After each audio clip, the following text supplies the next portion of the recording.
কিছু ভয়, কিছু রহস্য আর কিছু রোমাঞ্চের গল্প দিয়ে সাজানো আমাদের এই বিশেষ নিবেদন কেয়ার অফ ভয়। স্বাগতম আমাদের গল্পের দুনিয়ায় কেয়ার অফ ভয়। এখানে ভালোবাসা মিশে যায় রহস্যের অন্ধকারে, আর প্রতিটি ছায়ার পেছনে লুকিয়ে থাকে এক অজানা সত্য। একটি গুরুত্বপূর্ণ কথা, অনেক গল্পে লেখকরা অলৌকিক উপাদান, দেবদেবী, ঝাড়ফুঁক, পিশাচ, তন্ত্রমন্ত্র, হত্যাকাণ্ড, চুরি, মানসিক সুস্থতা সংক্রান্ত বিষয় ইত্যাদি ব্যবহার করেন গল্পকে রোমাঞ্চকর ও আবেগপ্রবণ করতে। এই সব উপাদান কেবল সাহিত্যিক কল্পনা। আমরা এগুলোকে কোনো রকম কুসংস্কার বা অযৌক্তিক ভীতির প্রচারে ব্যবহার করছি না। অনুগ্রহ করে শ্রোতারা নিজের মানসিক ও শারীরিক সুস্থতা বজায় রেখে গল্প শুনবেন এবং মনে রাখবেন, মদ্যপান ও ধূমপান স্বাস্থ্যের পক্ষে ক্ষতিকর। চোখ বন্ধ করে শুনো। শুরু হচ্ছে আজকের গল্প। তারানাথ বলল, রামরাম চৌধুরীর মৃতদেহ নিয়ে যখন গ্রাম থেকে বেরুলাম, তখন দিনের আলো নিভে এসেছে। শ্রাবণের প্রথম সপ্তাহ। সেবার বৃষ্টি হয়েছিল খুব। মাঠে ঘাটে জল থই থই করছে, পথ পেছল।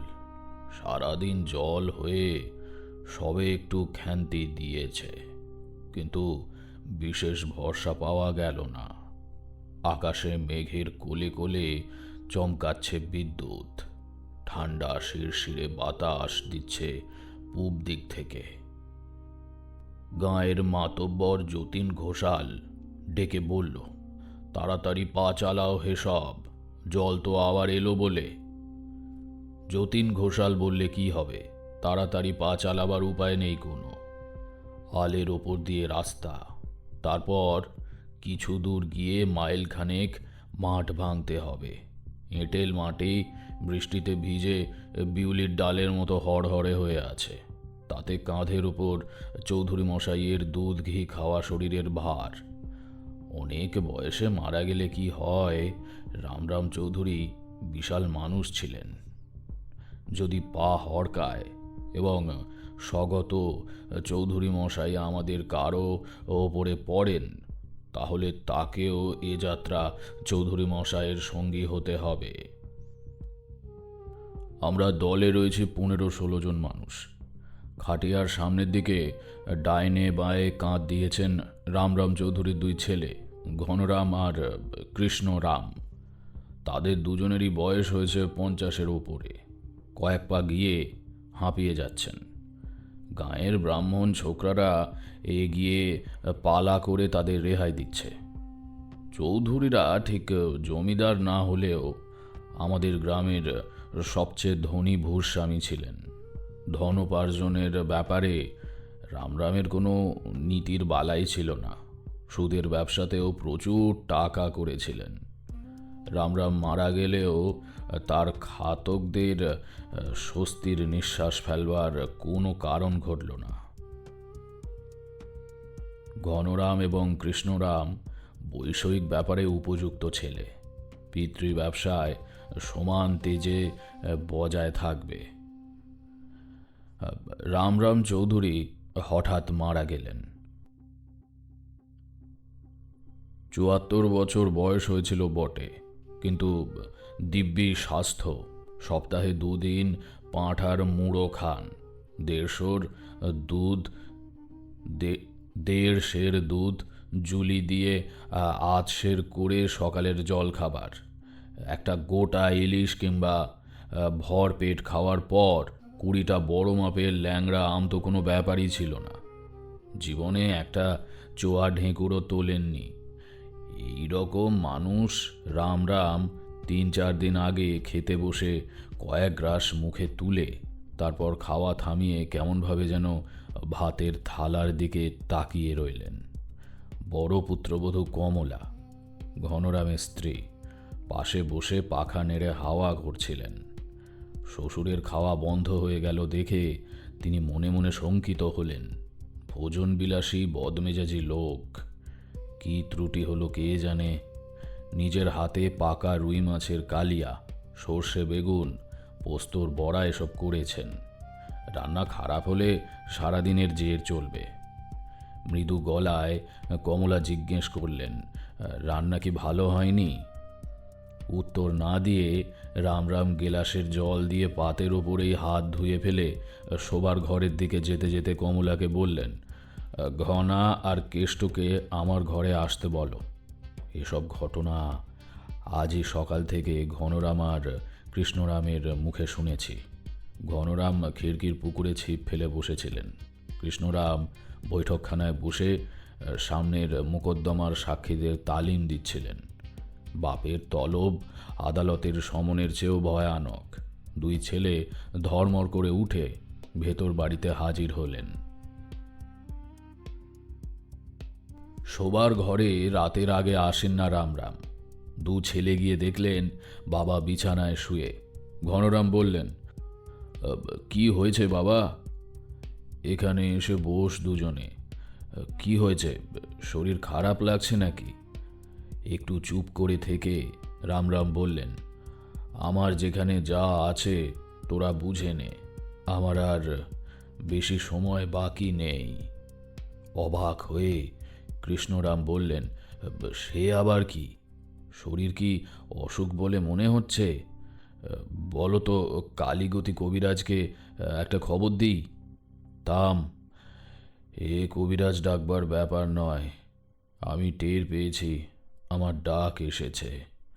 দুপুরবেলা খেতে বসে আমার মুখে ভাত তেতো লাগলো। ভাত তেতো লাগলো? তাতে কি, রান্না পুড়ে গিয়েছিল? না, এ সেরকম তেতো না, এ অন্য রকম তেতো ভাব। মানুষ মরবার আগে তার মুখে ধানের ভাত তেতো লাগে। তোরা সব বুঝে নে, নিজেদের মধ্যে ঝগড়া করবি না।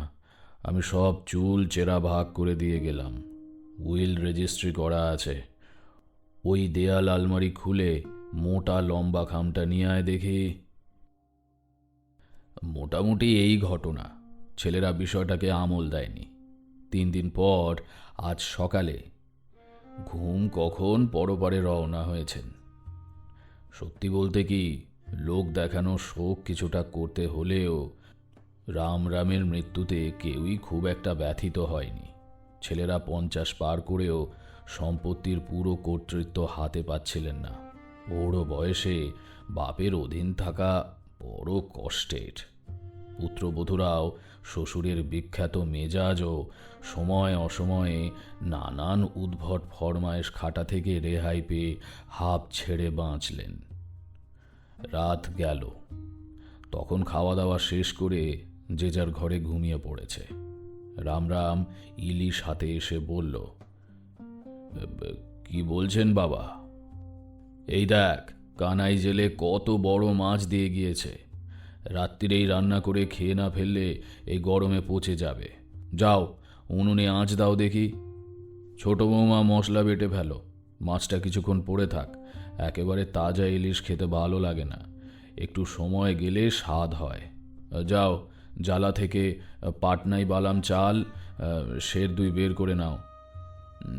খোকাদের এখন ডেকে কাজ নেই, রান্না হয়ে গেলে ওরা উঠে খাবে এখন। সময় যায়, উনুন ধরে গেল, মশলা বাটা হয়ে গিয়েছে।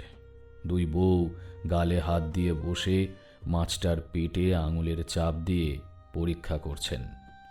2 বউ আশায় আশায় তাকাচ্ছেন শ্বশুরের দিকে। রামরাম মাথা নেড়ে বললেন, হুম, আরও একটি বসবে। আবার পায়চারি, আবার অপেক্ষা। রাত 3টে হয়তো হুকুম হলো রান্না শুরু করবার। কাজেই ঠিক সময়ে গেছেন রামরাম। আরও আগে গেলেও কেউ দুঃখ করত না। দুপুরের মধ্যে দেহ নিয়ে বেরিয়ে পড়তে পারলে ভালো হতো, কিন্তু বেলা 9টা থেকে আকাশ ভেঙে বৃষ্টি হলো বিকেল অবধি। একটু করে থামে, সবাই মিলে বেরোবার উদ্যোগ করি, আবার ঝুপকুপ করে শুরু হয়। যতীন ঘোষাল বলল, আকাশের গতি তো ভালো না চৌধুরী মশাই, আবার বৃষ্টি আরম্ভ হলে বিপদ। ঘনরাম উত্তর দিলেন, কি আর করা যাবে, গিয়ে তো পৌঁছোই। কৃষ্ণরাম বললেন, সেখানে কোনো ছাউনি টাউনি কিছু নেই? জল এলে মাথা বাঁচানো যাবে তো? যতীন ঘোষাল বললেন, আহা, সে রয়েছে, কিন্তু সেটা তো বড় কথা নয়। আমরা হয় বৃষ্টিতে না ভিজলাম, কিন্তু জল হলে তো আর দাহ করা যাবে না। সারা রাত বসে থাকলে মৃতদেহ বাসি হয়ে যাবে, বিপদ হলো। কৃষ্ণরাম বললেন, একটু পা চালিয়ে এগোন। গ্রামের ধার দিয়েই নদী। শ্মশান নদীর ধারে হলেও গ্রামের কাছে নয়। নদীর উজানে মাইল দেড়েক গিয়ে তবে। সেখানে পৌঁছতে পৌঁছতে সন্ধে পেরিয়ে গেল। কেউ কোথাও নেই। কাছে দূরে অপার্থিব স্বরে শেয়াল ডাকছে। মেঘ থমকে আছে সারাটা আকাশ ভরে। আমার তখন যদিও 17-18 বছর বয়স, কিন্তু শ্মশানে সেই নিয়ে বোধহয় 15-20 বার যাতায়াত হয়ে গিয়েছে। বলতে কি, শ্মশান জায়গাটা আমার কোনোদিনই খুব একটা ভীতিকর বলে মনে হয়নি, বরং বেশ পবিত্র বলে মনে হতো। কিন্তু সেদিন আমার কেমন যেন গায়ে কাঁটা দিতে লাগলো। আজ এখানে যেন একটা খারাপ কিছু ঘটবে, একটা অমঙ্গলজনক কিছু দেখতে পাব। শ্মশান বন্ধুদের জন্য একটা চালাঘর বাঁধা আছে, তার নিচে মৃতদেহ নামানো হলো। ওসব দেশে দাহ করার কাঠ কিনতে পাওয়া যায় না। চৌধুরী বাড়ির 4 জন চাকর মাথায় করে কাঠের বোঝা বয়ে আনছিল। ঘনরাম আর কৃষ্ণরাম তামাক খেতে লাগলেন। যতীন ঘোষাল দায়িত্ব নিয়ে কাজে লাগলেন। এই ছেলেরা, আর বসে কেন বাবা? চটপট একটা লম্বা গর্ত খুঁড়ে কাঠ সাজিয়ে ফেলো। ভালোয় ভালোয় কাজটা হয়ে গেলে বাঁচি, আর বিশ্রাম করতে হবে না। দেখছো না আকাশের অবস্থা? নিঃশব্দে কাজ হতে লাগলো।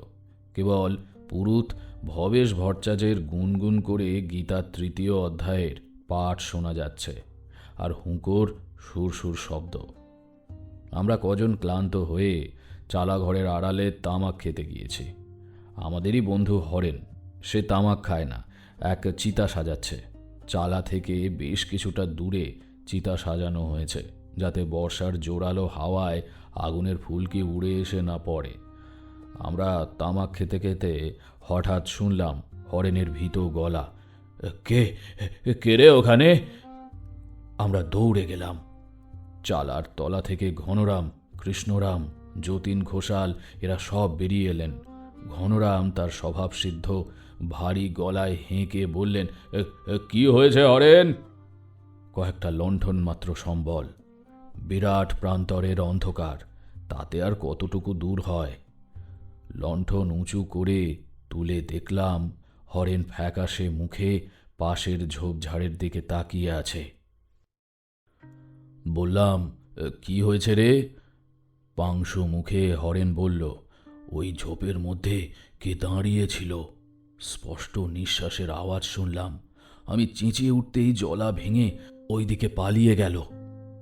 শুনেই আমাদের গ্রামের সাহসী ছেলে বলে খ্যাত ঈশ্বর বাগচি হৈ হৈ করে একটা লাঠি হাতে ঝোপটার ওপর বেশ কয়েক ঘা বসিয়ে দিল। একটা ব্যাঙও বেরোলো না সেখান থেকে। আমরা বললাম, কোথায় কি রে? হরেন সাহসী বলে খ্যাত না হলেও নিতান্ত ভীতু নয়। দেখলাম সে ঠক ঠক করে কাঁপছে।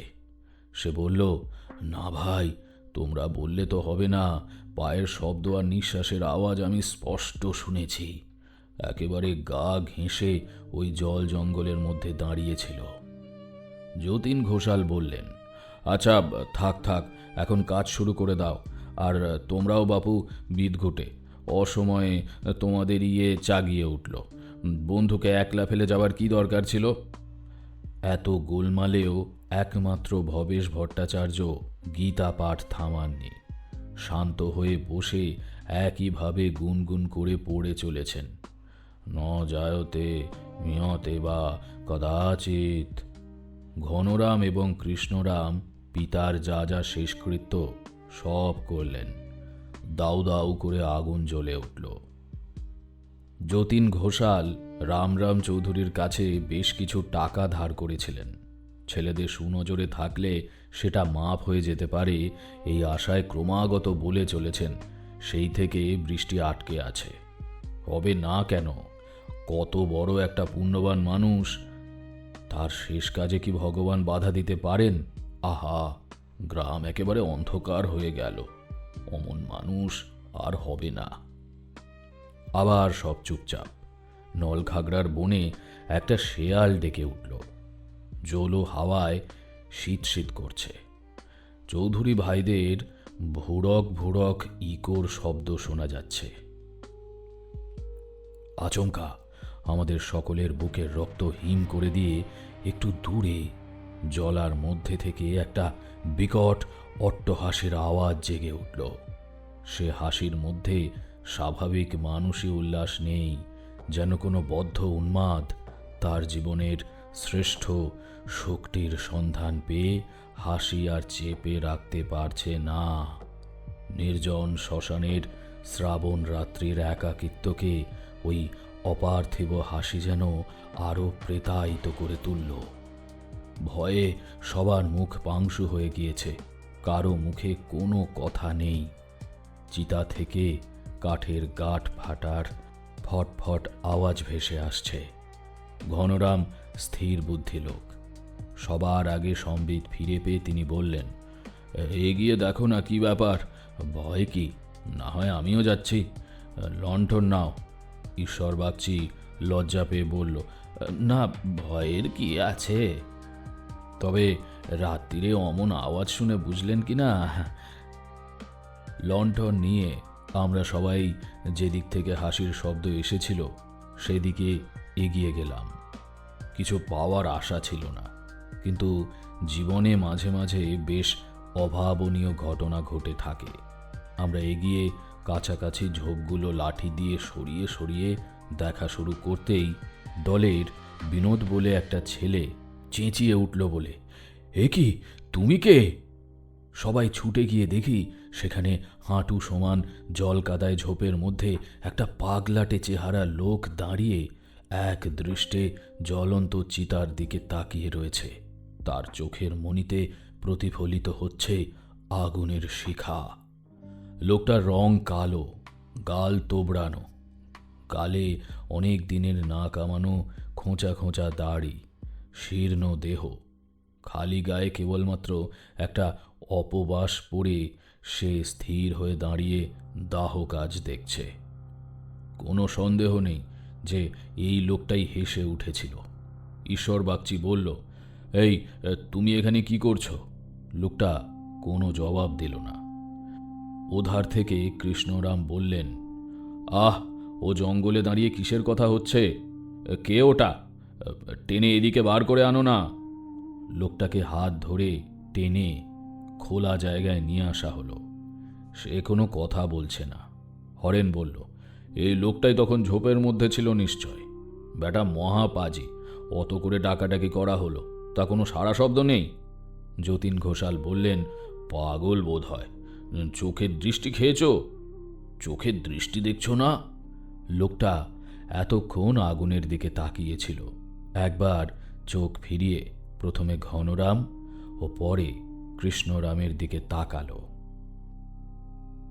হঠাৎ ঘনরাম বললেন, আরে, তুমি শ্রীপদ না?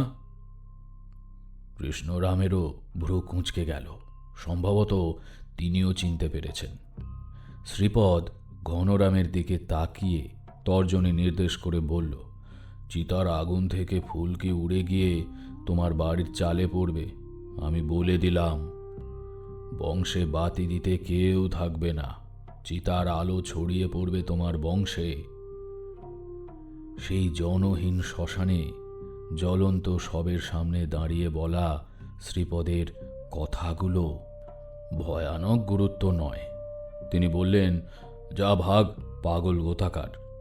যতীন, তোমরা এটাকে ভাগাতে পারছো না? যতীন ঘোষাল ইতস্তত করতে লাগলেন। কালো রোগা শ্রীপদ চকচকে চোখ নিয়ে দাঁড়িয়ে রয়েছে একটা দেহধারী প্রেতের মতো। কোমরে কেবল একটা ন্যাকড়া জড়ানো, তার গায়ে আগুনের আভা চমকে চমকে উঠছে। নিতান্ত অকিঞ্চন একটা উন্মাদ।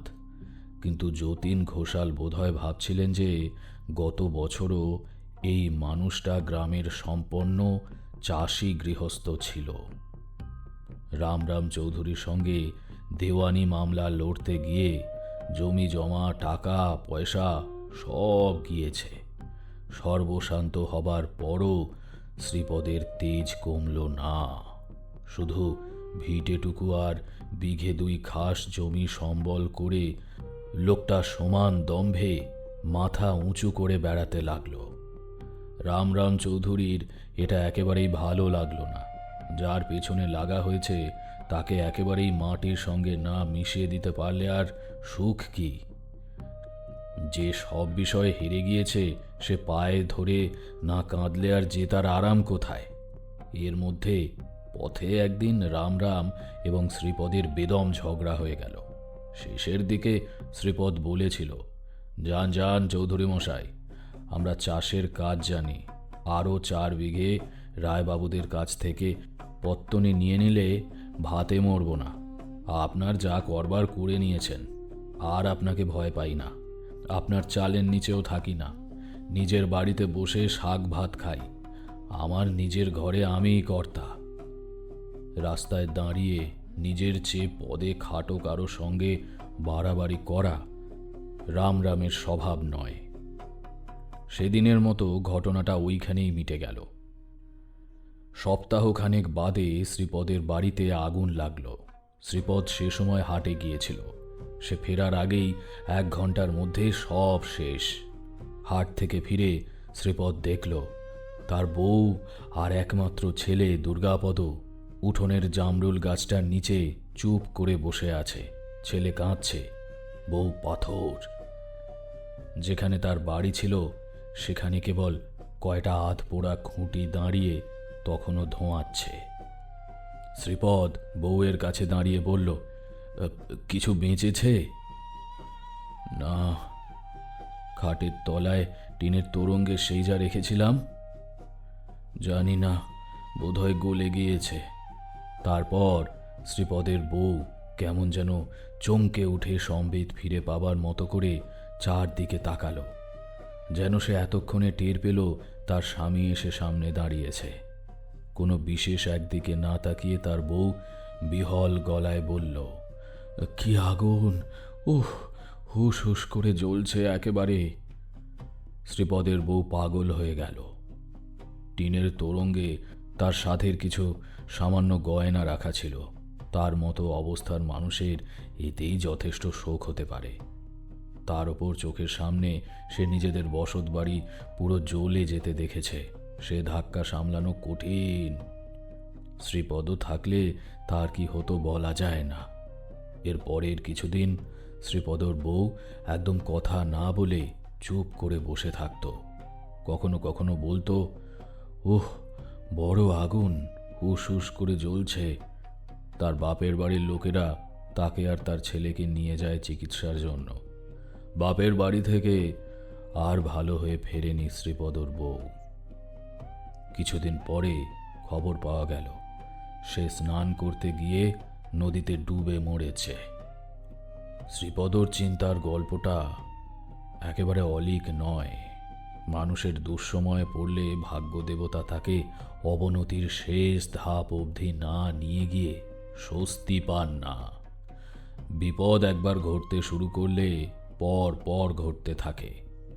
বউ মারা যাবার মাস 2 পরে শ্রীপদ খবর পেল কলেরার মড়কে পুরো মামার বাড়ির পরিবারের সঙ্গে তার ছেলেও মারা গিয়েছে। যে শ্রীপদ কয়েক মাস আগে একজন হাসি খুশি ফুর্তিবাজ মানুষ ছিল, দিনে চাষ ও রাতে শখের যাত্রা দলে গান গাইত, যে লোকটার গোয়ালে গরু, খেতে ধান ও বাড়িতে নম্র বউ আর ফুলের মতো শিশু ছিল, সে মানুষটা ভাগ্যের আশ্চর্য বিপর্যয়ে একটা মরা গাছের মতো একেবারে শুকিয়ে গেল। তার বউ এবং ছেলের মারা যাবার ব্যাপারে অবশ্যই রামরামের কোনো হাত ছিল না, থাকলেও পরোক্ষ। কিন্তু মনে মনে শ্রীপদ ঠিক করল রামরাম চৌধুরী সমস্ত কিছুর জন্য প্রত্যক্ষভাবে দায়ী। শ্রীপদ আর উঠলও না, মাঠেও গেল না, কেমন খ্যাপা মতো হয়ে গেল।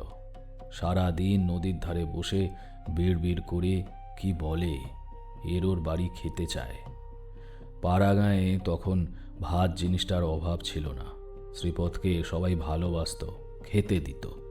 ক্রমে তার জমি হাতছাড়া হয়ে গেল, হাল গরু অন্য লোকে নিয়ে গেল। এখন শ্রীপদ গ্রামের একজন চিহ্নিত পাগল। সবাই দয়া করে খেতেও দেয়, কিন্তু সময় যাবার সঙ্গে সঙ্গে তার সম্বন্ধে গ্রামের লোকের বেদনার বোধ কমে গিয়েছে। এটাই নিয়ম, মানুষ এই রকমই। ভোলেনি শ্রীপদ। আজকের ব্যাপারে সেটা বোঝা গেল। তার অব্যবস্থিত মনের অসংলগ্নতার মধ্যেও কোথাও এই হাহাকারের সুরটুকু অনবরত বেজে চলেছে। হঠাৎ ঘনরামের উত্তরাধিকার সূত্রে পাওয়া রক্ত গরম হয়ে উঠল। ভারী গলায় তিনি হেঁকে বললেন, সঙ্গের মতো দাঁড়িয়ে আছো কেন যতীন? আমার পিতার পারত্রিক ক্রিয়া সম্পন্ন হচ্ছে, তার সামনে এই পাগলটা যা তা কথা বলছে। ছেলেদের বলো না ধাক্কা দিয়ে সরিয়ে দিতে। যতীন ঘনরামের বিরূপতা কোনো কারণেই অর্জন করতে চান না। তাছাড়া তিনি বোধহয় ভাবলেন, এ লোকটা এখন পাগল। এককালে আলাপ ছিল বটে, কিন্তু এখন আর ওর কোনো জ্ঞানগম্য নেই। ওকে এখন ধাক্কা দিলে চক্ষু লজ্জায় বাঁধে না। যতীন ঘোষাল মুখেই হই হট গোছের একটা শব্দ করে শ্রীপদর দিকে তেড়ে গেলেন। সঙ্গে সঙ্গে শ্রীপদ খবরদার বলে হুঙ্কার দিয়ে উঠল। হঠাৎই দপ করে লাফিয়ে উঠল আগুনের শিখা। যতীন ঘোষাল থতমত খেয়ে থেমে গেলেন। শ্রীপদ ক্ষিপ্ত গলায় বলল, ওরে বড় লোকের পা চাটা কুত্তা, আমাকে আর তোরা কেউ ধরতে পারবি নে। তারপর ঘনরামের দিকে তাকিয়ে বলল, বাপ মরেছে তাই কি? এই তো সবে শুরু, তোর বংশ লোপ পাবে। যতীন ঘোষাল সাহস সংগ্রহ করে আবার এগোনোর আগেই শ্রীপদ ঘুরে দাঁড়িয়ে সোজা নদীর দিকে দৌড়ে গেল। পাড়ের কাছে এক মুহূর্ত থমকে দাঁড়িয়েই লাফিয়ে পড়ল জলে। বর্ষার খরস্রোতা নদী কোথায় ভেসে গেল শ্রীপদ কে জানে। এত তাড়াতাড়ি ঘটে গেল ব্যাপারটা যে বেশ কিছুক্ষণ কেটে যাবার আগে কেউ বুঝতেই পারল না কি হয়েছে। ঈশ্বর বাগচি বলল, শ্রীপদ্দা তো সাঁতার জানতো না, মরে যাবে যে। কেউ অবশ্য এগোলো না শ্রীপদর কি হলো দেখতে। যা স্রোত, যে সাঁতার জানে সে পড়বার সঙ্গে সঙ্গেই কোথায় ভেসে গেছে তার ঠিক কি। এছাড়া শ্রীপদর মতো হতভাগ্য আর বেঁচে কি করবে, এমন ভাবনাও হয়তো কারো কারো মনে কাজ করে থাকবে। ঘনরাম কেবল একবার বললেন, ন্যাকামো, সাঁতার জানে নিশ্চয়, নইলে আর ঝাঁপ দিতে সাহস হতো না। আর কোনো বিভ্রাটের সৃষ্টি না হয়েই কাজ মিটে গেল। বৃষ্টি পড়ি পড়ি করেও আটকে রইল। নদী থেকে মাটির কলসি করে জল এনে আমরা চিতা ভালো করে নিভিয়ে দিলাম। ভবেশ ভট্টাচার্য জল ঢালার সঙ্গে সঙ্গে বলতে লাগলেন, ঠান্ডা হন চৌধুরী মশাই, ঠান্ডা হন। পেছন ফিরে মাটির কলসিতে শাবলের বাড়ি মেরে ভেঙে দিলেন ঘনরাম। এবার ফেরা। কলসি ভাঙার পর আর পেছনে তাকাতে নেই। গ্রামের দিকে হাঁটতে শুরু করার সময়ই আকাশ ভেঙে বৃষ্টি নামল। গ্রামের লোক আমরা কেউই ভিজতে ভয় পাই না। ঘনরাম আর কৃষ্ণরামের জন্য দুটো ছাতা এসেছিল। ভবেশপুরু তো তার তলায় ঢুকে গেলেন। আমরা ভিজতে ভিজতে চললাম। এবার আর লণ্ঠন জ্বলছে না জলের জন্য। মাঝে মধ্যে বিদ্যুতের চমকে পথ দেখে নিচ্ছে। জনপ্রাণী নেই কোথাও। শেয়ালগুলোও বোধহয় ভেজবার ভয়ে গর্তে ঢুকে বসে আছে। অনেকটা চলে এসেছে, প্রায় আধ মাইল। হঠাৎ যতীন ঘোষাল যেন কেমন ভয়ার্ত গলায় বললেন, ও কি হলো ওখানে? তার দৃষ্টি অনুসরণ করে পেছন ফিরে তাকিয়ে দেখি এই ভয়ানক বৃষ্টির মধ্যেও রাম চৌধুরীর নিভিয়ে দেওয়া চিতা আবার দাউ দাউ করে জ্বলে উঠেছে। আমাদের মাথার ওপর ঝমঝম করে বৃষ্টি পড়ছে। আমরা স্থানুর মতো দাঁড়িয়ে হাঁ করে দেখছি ওই অলৌকিক দৃশ্য। যেভাবে আমরা আগুন নিভিয়ে দিয়ে এসেছি তাতে তা আর জ্বলে ওঠার সম্ভাবনা খুবই কম। আর এই প্রবল বর্ষণের ভেতর আগুন জ্বলছেই বা কী উপায়ে? আমাদের গা বেয়ে জল পড়ছে, এত ভিজে গিয়েছি যে শুকোতে 1 সপ্তাহ লাগবে মনে হচ্ছে। কতক্ষণ ওভাবে দাঁড়িয়ে থাকতাম জানি না। একসময় ভবেশ ভট্টাচার্য বললেন, কৃষ্ণরাম চলো, এ সময় পথে দেরি করতে নেই, ঈশ্বরের নাম নাও, ঈশ্বর পরম কারণিক। চৌধুরী বাড়ি পৌঁছে সবাই নিম পাতা দাঁতে কেটে লোহা ছুঁয়ে শুদ্ধ হলাম। এত রাতে এই বৃষ্টিতে আর কেউ বাড়ি গেল না। চৌধুরীদের বৈঠকখানায় বসে নানা গল্প হতে লাগলো। ভেতর বাড়ি থেকে শ্মশান বন্ধুদের জন্য গৃহিণীরা আলাদা আলাদা কাঁসার জামবাটিতে ঘন দুধ, মর্তমান কলা, আখের গুড় আর চিঁড়ে পাঠিয়ে দিলেন ফলার করবার জন্য। ঘনরাম কিছু পরে বৈঠকখানায় এসে বসলেন। তার মুখ গম্ভীর। যতীন ঘোষাল কয়েকবার সময়োচিত কী সব কথা বলতে গিয়ে তেমন সাড়া না পেয়ে দমে গিয়েছেন। ঘনরাম কেবল মাঝে মাঝে বলছেন, বাবার চিতা ফের জ্বলে উঠল কেন পণ্ডিত মশাই? কিছু বলতে পারেন? ভবেশ ভট্টাচার্য উত্তর দিচ্ছেন, ঈশ্বরকে ডাকো, কোনো প্রশ্ন করো না, তাকে বিশ্বাস করো। কিছুদিন কেটে গেল। দুই ভাই বিষয় সম্পত্তির কাজ নিজেদের হাতে নিয়েছেন। দুজনে খুব ভাব, সম্পত্তি ভাগ করার প্রশ্ন ওঠেনি। তাছাড়া ঘনরাম অপুত্রক, তার মৃত্যুর পর স্বাভাবিকভাবেই তার অংশ কৃষ্ণরামের ওপর বর্তাবে। কৃষ্ণরামের একটিমাত্র ছেলে শিবরাম, সে বর্তমানে কলকাতায় থেকে কলেজে পড়ে। পিতার মৃত্যুদিনের ঘটনা আস্তে আস্তে সবাই ভুলে যাচ্ছে। এ কাহিনীর কিছু কিছু ঘটনা পরে আমি লোকের মুখে শুনেছি, কারণ চৌধুরী বাড়ির ভেতরে কি ঘটছে তা বাইরে থেকে আমার জানা সম্ভব নয়। তবে একটা কথা ভুলে যাওয়ার আগেই এখানে বলে রাখি, রামরামের মৃত্যুর 2 দিন পরে গ্রাম থেকে 5 মাইল দূরে নদীর উজানে হবিবপুরের বাঁকে শ্রীপদর মৃতদেহ ভেসে উঠেছিল। একদিন সন্ধেবেলায়, তখন কাছারির আমলাদের ছুটি হয়ে গিয়েছে। ঘনরাম নিচে রয়েছেন, কাগজপত্র গুছিয়ে রেখে এখনই ওপরে আসবেন। কৃষ্ণরাম দোতলার বারান্দায় কুশাসন পেতে আহিকের উদ্যোগ করছেন। হঠাৎ নিচে থেকে দাদার ক্রুদ্ধ গলা শুনতে পেলেন। ঘনরাম যেন রেগে গিয়ে কাকে বলছে, না না না, যাও। তখনও আহ্নিক শুরু করেননি। একটু অবাক হয়ে পায়ে পায়ে নিচে নেমে এলেন কৃষ্ণরাম। দেখলেন একতলার টানা বারান্দায় একটা মোটা থামের পাশে অন্ধকারের মধ্যে ঘনরাম দাঁড়িয়ে রয়েছেন। তার মুখ পাংশু। আশেপাশে আর কেউ নেই। বিকেল 5টা 5:30টায় কাছারি শেষ হবার পর এই চাকর বাকরদের একটু ছুটি থাকে। তারা বাগানের শেষে নিজেদের ঘরে বসে হয়তো তামাক খাচ্ছে। তাহলে কাকে বকছিলেন ঘনরাম? কি হয়েছে দাদা? ঘনরাম প্রথমে কোনো উত্তর দিলেন না। কৃষ্ণরাম বললেন, চল ওপরে চল। দাদার হাত ধরে ওপরে আনবার সময় কৃষ্ণরাম লক্ষ্য করলেন দাদার শরীর কেঁপে কেঁপে উঠছে। ঘরে এনে দাদাকে বসিয়ে কৃষ্ণরাম বললেন, কি ব্যাপার, চেঁচালে কেন? নিতান্ত সংকটেও ঘনরাম নিজের দুর্বলতা প্রকাশ করতে লজ্জা পেতেন।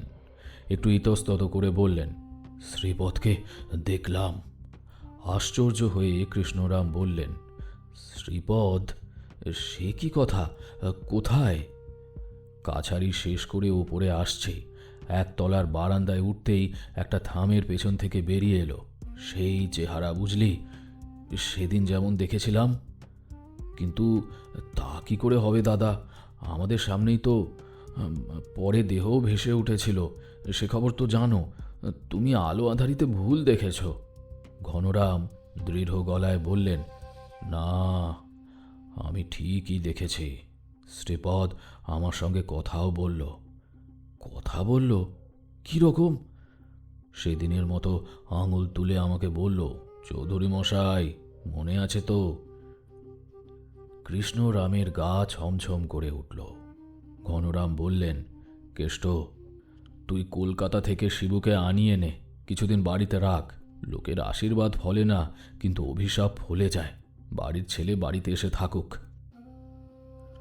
বাবার জরুরি তার পেয়ে শিবরাম বাড়ি এলো। সে আধুনিক ছেলে, এসব কুসংস্কারে তার বিশ্বাস নেই। তবু বাবা জ্যাঠার সঙ্গে তর্ক করে মাসখানেক দেশের বাড়িতে রয়ে গেল। আঘাতটা এলো অন্য দিক দিয়ে।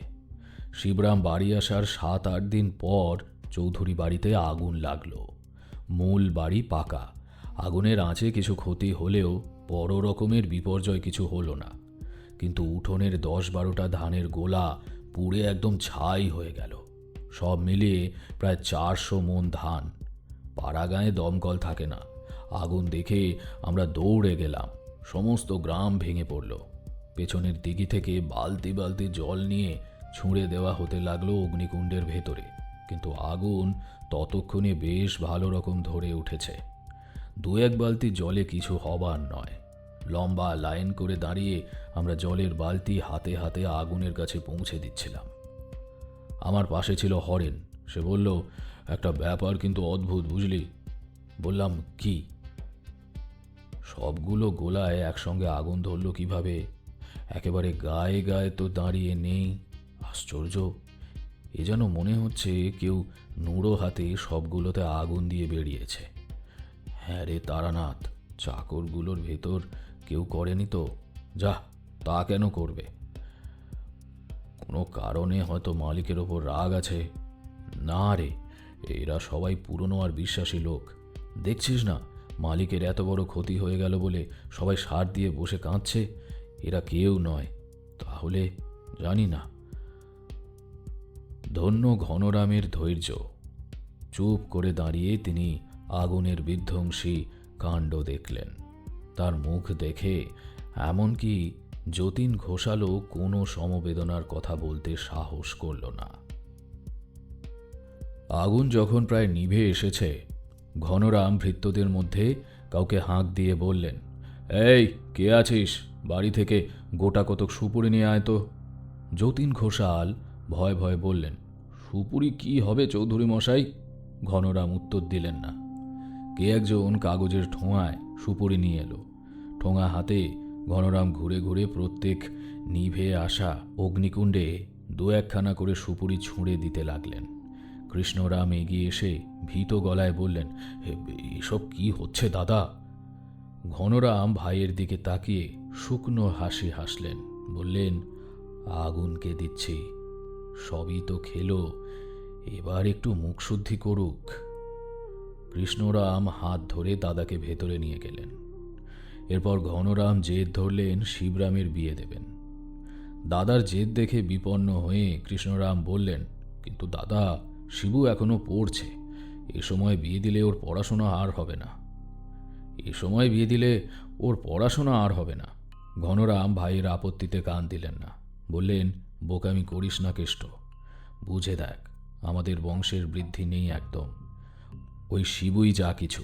তোর আমার ভালো মন্দ কিছু হলে শিবু ভেসে যাবে। ওকে তাড়াতাড়ি সংসারী করে দেওয়াই ভালো। শিবরামের বিয়ে হয়ে গেল। এর বছরখানেক পরে এক জ্যোৎস্না রাত্রিরে খাওয়া দাওয়ার পরে পান মুখে দিয়ে শুতে এসে একবার জানালার ধারে গিয়ে দাঁড়ালেন ঘনরাম। পিক ফেলবার জন্য জানলা দিয়ে ঝুঁকে পড়ে ঘনরাম দেখলেন বাগানে নতুন লাগানো কলমের আম গাছটার নিচে চাঁদের আলোয় ক্ষুধিত দৃষ্টি নিয়ে শ্রীপদ দাঁড়িয়ে আছে। তার দিকে তর্জনী নির্দেশ করে শ্রীপদ বলল, মনে আছে তো? তার ডাকে কমলা ছুটে এলেন। কি হয়েছে গো? দেখো দেখি, বাগানে আম গাছের তলায় ও কে দাঁড়িয়ে? কমলা তাড়াতাড়ি জানালার কাছে গেলেন। কই, কেউ নেই তো। ঘনরাম বিহুল গলায় বললেন, নেই? তাহলে কোথায় গেল? কে? যে দাঁড়িয়েছিল ওইখানে। ভীত কমলা স্বামীকে জোর করে বিছানায় শুইয়ে দিয়ে পায়ে হাত বুলিয়ে দিতে লাগলেন। সেদিন ছিল শুক্ল ত্রয়োদশী। কৃষ্ণপক্ষের ত্রয়োদশীতে ঘনরাম মারা গেলেন। মাত্র 53 বছর বয়স হয়েছিল তার। কৃষ্ণরাম ভয় পেলেন কিনা জানি না, কিন্তু কেমন যেন উদাস মতো হয়ে গেলেন। সময় গড়িয়ে যেতে লাগলো। বছর 2 পরে একটি ছেলে হলো শিবরামের। এই সময়টা আমি গ্রামে ছিলাম না, সাধু সন্ন্যাসীর সঙ্গ করে বেড়াচ্ছিলাম শ্মশানে মশানে। এই সময়ে বীরভূমের এক শ্মশানে মাতু পাগলির সঙ্গে আমার পরিচয় হয়। সে গল্প তো তোমরা জানো। ঘনরাম মারা যাবার পর বছর 10 আর কোনো ঘটনা ঘটল না চৌধুরী বাড়িতে। বাড়ির এবং গ্রামের লোকেরাও আগের সমস্ত ঘটনাকে নেহাত সমাপতন বলে মেনে নিল। কৃষ্ণরামের বয়স এখন 60। একদিন দুপুরে বসে তিনি কি সব কাগজপত্র দেখছেন। বেলা 2:30-3টে, বোঁ বোঁ করছে চৈত্র মাসের দুপুর। তার 8 বছরের নাতি বলরাম এসে বলল, দাদামশাই, একটা লোক আপনাকে খুঁজছিল। কৃষ্ণরাম বললেন, কে রে, কোথায়? বাইরে, আপনার নাম করে বলছিল। কৃষ্ণরাম একটু বিস্মিত হয়ে বললেন, যা যা, এখানে নিয়ে আয়। আর তোর মামার বাড়ির কেউ না তো?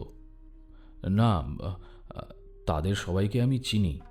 এ লোকটা ভিখিরি মতন, নোংরা পানা। কৃষ্ণরাম রীতিমতো অবাক হয়ে বললেন, ভিখিরি? ভিখিরি এসে নাম ধরে আমার খোঁজ করছিল? হ্যাঁ, কালো মতো লোকটা, খালি গা, চোখ দুটো দেখলে ভয় করে দাদামশাই। আমাকে দেখে একটা আঙুল তুলে লোকটা বলল, কৃষ্ণরামকে গিয়ে বলো, তার মনে আছে তো? ও হ্যাঁ, লোকটা নিজের নাম বলল, শ্রীপদ। শ্রীপদকে মনে আছে কিনা জিজ্ঞেস করতে বলল। কে লোকটা দাদু? বিবর্ণ মুখে কাজ ফেলে নাতিকে কোলে নিয়ে ভেতর বাড়িতে উঠে গেলেন কৃষ্ণরাম। 1 মাসের মধ্যে সন্ন্যাস রোগে কৃষ্ণরাম গত হলেন। দেশের জমি জমা ভাগ চাষিদের দিয়ে ছেলে বউ আর মাকে নিয়ে শিবরাম কলকাতায় চলে গেল। সেখানে সে বড় চাকরি করে। আধুনিক ছেলে, চাষবাসে বা বিষয়কর্মে তার তেমন উৎসাহ নেই। কমলাও সঙ্গে গেলেন। এ কাহিনী বলতে আমার ভালো লাগছে না। রামের মৃত্যুর পর থেকে সবটাই মরে যাবার, উড়ে পুড়ে যাবার ইতিহাস। যতই দোষ থাক, কিছু মানুষ খুব কষ্ট পাচ্ছে। এ দেখতে বা ভাবতে ভালো লাগে না।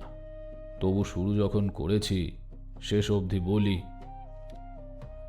কৃষ্ণরাম সাধনোচিত গ্রামে প্রস্থান করার পর বছর 10 সব শান্ত। গল্প বলার সময় 10 বছর কথাটা এক নিঃশ্বাসে বলা গেলেও 10 বছর কাটতে ঠিক 10 বছরই লাগে। এই দীর্ঘ সময়ে পারিবারিক অভিশাপের স্মৃতিটা আবছা হয়ে এলো।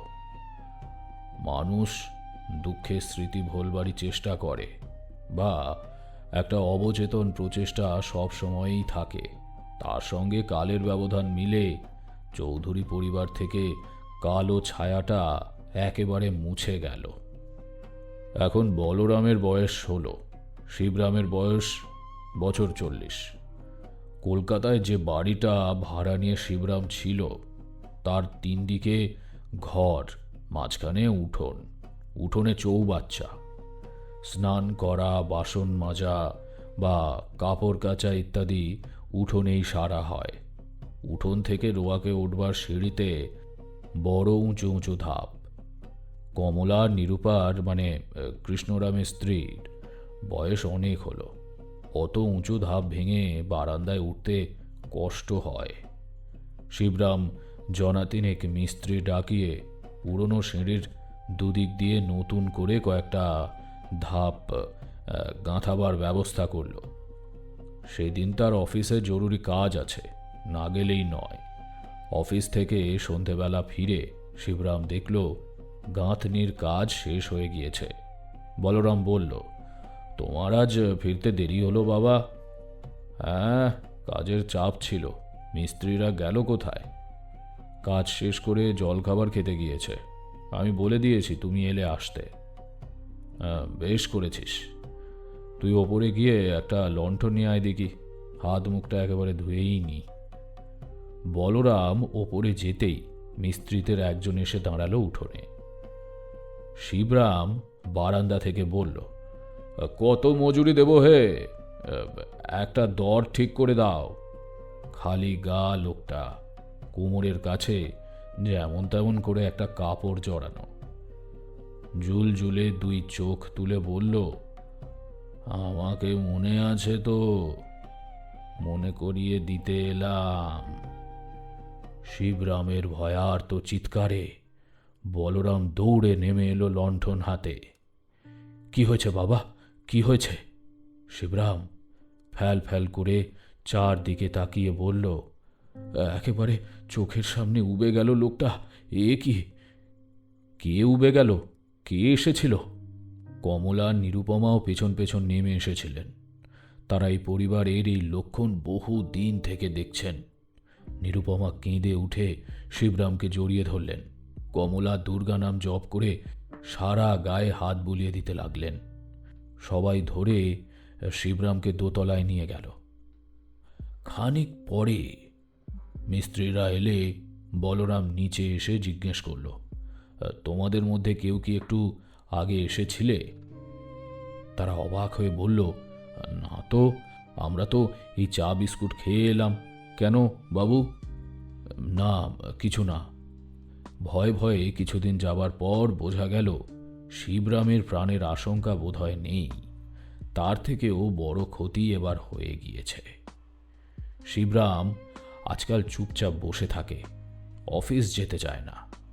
মাঝে মাঝে কেবল বলে ওঠে, তাহলে আর বাকি রইল কি?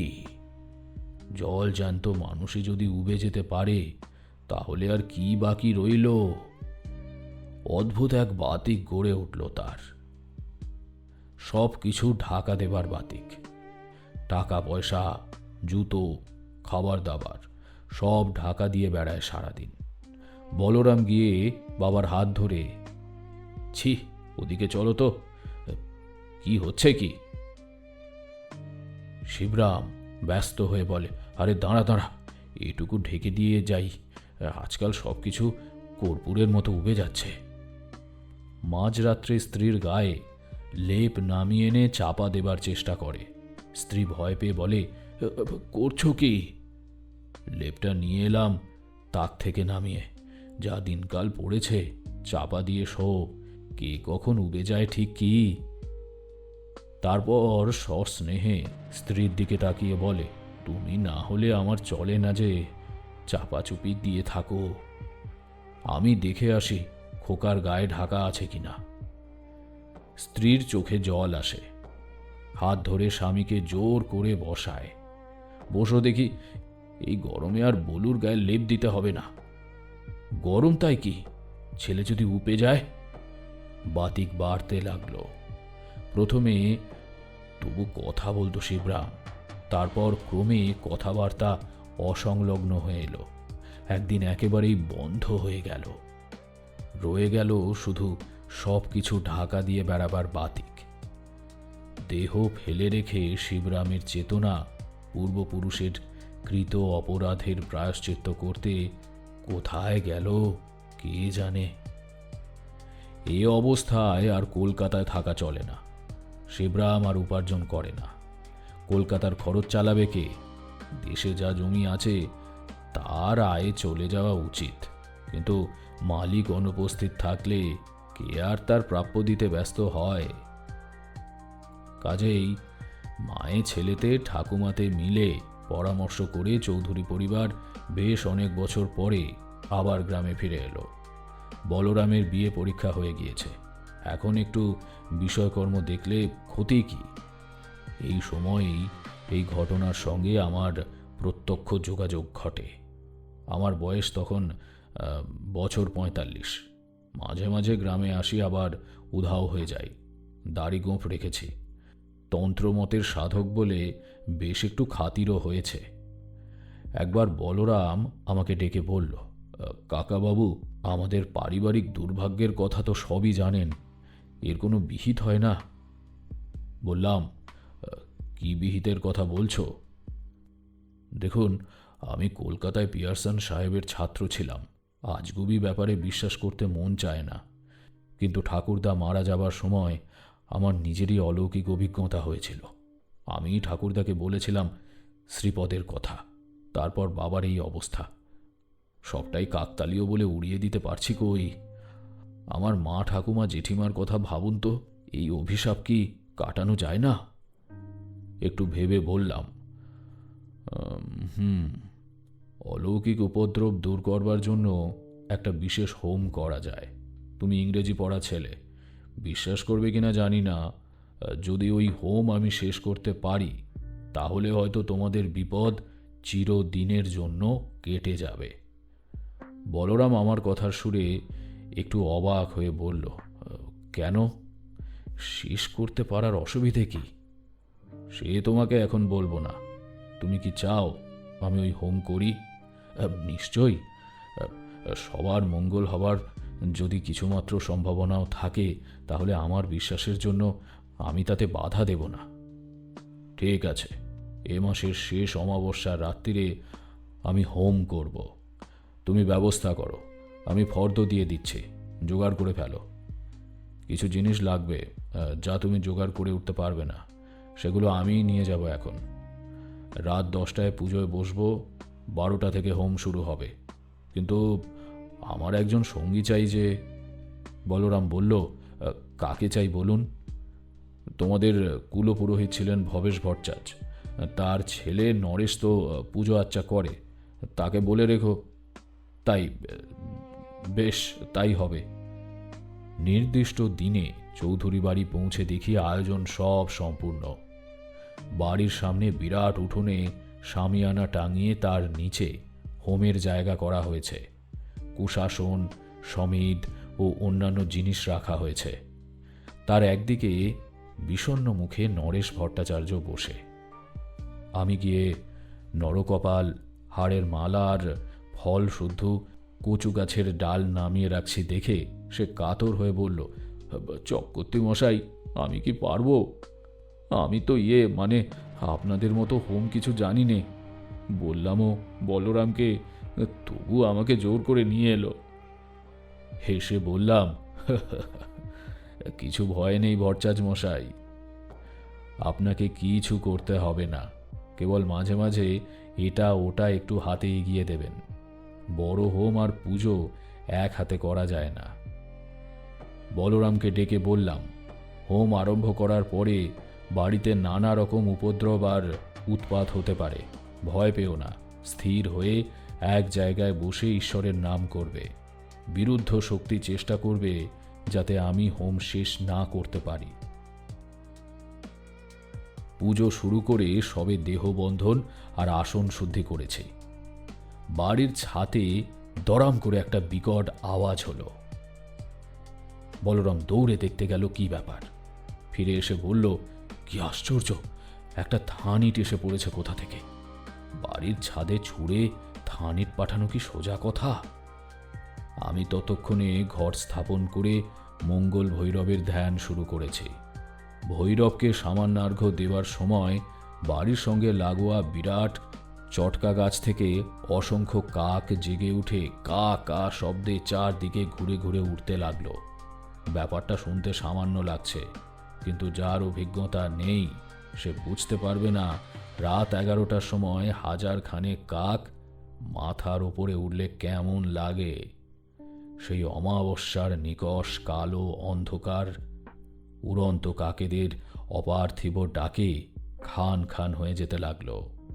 এসব অশুভ ইঙ্গিত দেখে বাড়ির মেয়েরা একতলার বারান্দায় বসে কাঁদছেন। আমার মন বারে বারে পুজো থেকে সরে যাচ্ছে।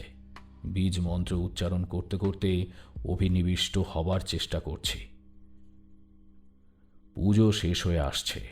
এবার ভৈরবের আরতি করব, তারপর হোম হবে। প্রথমে দীপ এবং পরে ধূপধুনোর আরতি। নরকপালের শবের আচ্ছাদন থেকে আহত বস্ত্রের সলতে পাকিয়ে তেল দিয়ে দীপ জ্বালালাম। নরেশ ভট্টাচার্য গাব ফলের মতো চোখ করে পুজোর প্রক্রিয়া দেখছিল। তাকে বললাম, ধনুচি জ্বালান, এবার ধুনোর আরতি করব। দীপের আরতি চলছে। নারকেলের ছোবরার আগুন করে তাতে অনেকখানি ধুনো ছড়িয়ে দিতেই গল গল করে ধোঁয়া উঠতে লাগলো। এবং আতঙ্কে চিৎকার করে উঠল নরেশ ভট্টাচার্য। ধুনোর পবিত্র মিষ্টি গন্ধের বদলে বিষম পুঁতি গন্ধে বাতাস ভরে গিয়েছে। যারা নরেশ ভট্টাচার্যের আর্তনাদ শুনে ব্যাপার কি দেখবার জন্য এগিয়ে আসছিল, তারা নাকে কাপড় দিয়ে পিছিয়ে গেল।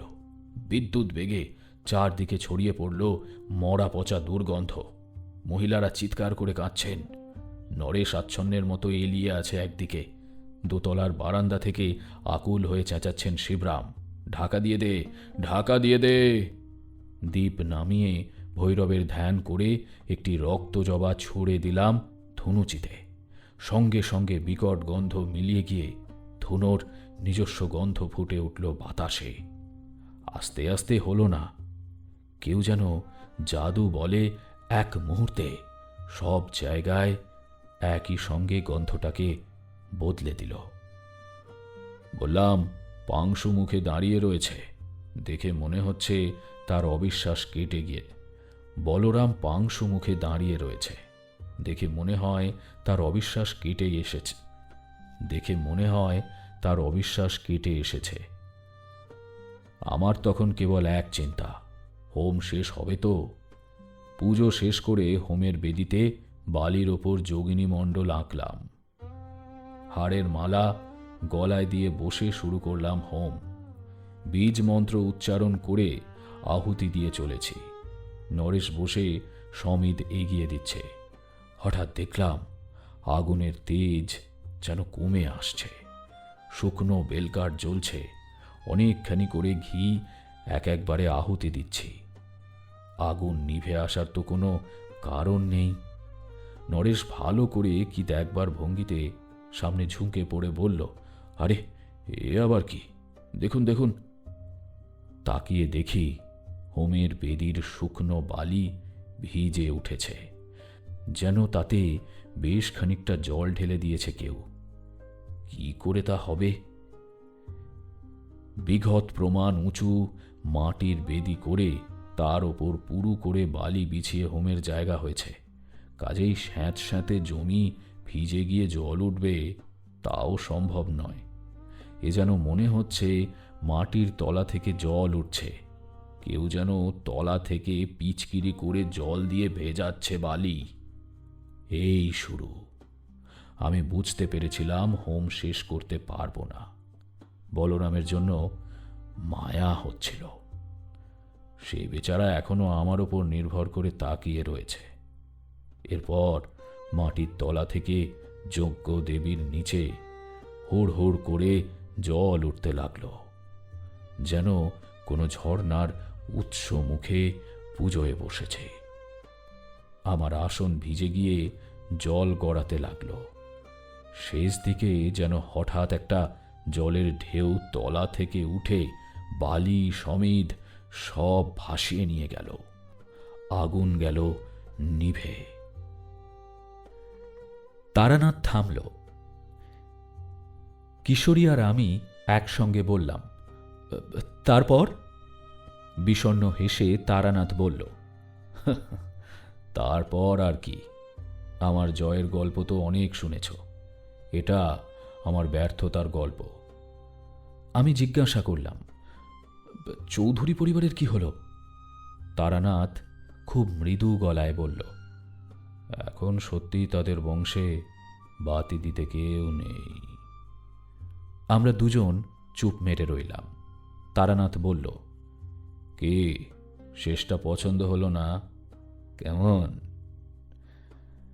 ভাবে তো জিতটা তো পীড়িত জনেরই হয়।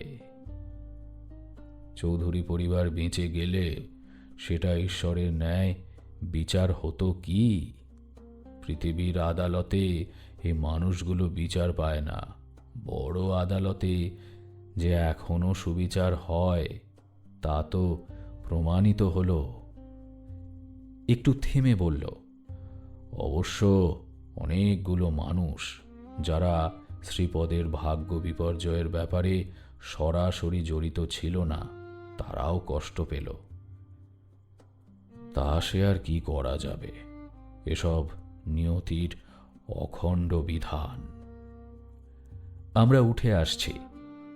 তারানাথ বলল, হিন্দু বিধবা সহজে পরিত্রাণ পায় না। কমলা নিরুপমা অতি বৃদ্ধ হয়ে এখনো বেঁচে আছেন, থাকেন কাশীতে। সম্বল খুব সামান্যই, কষ্টে সৃষ্টে চলে যায়।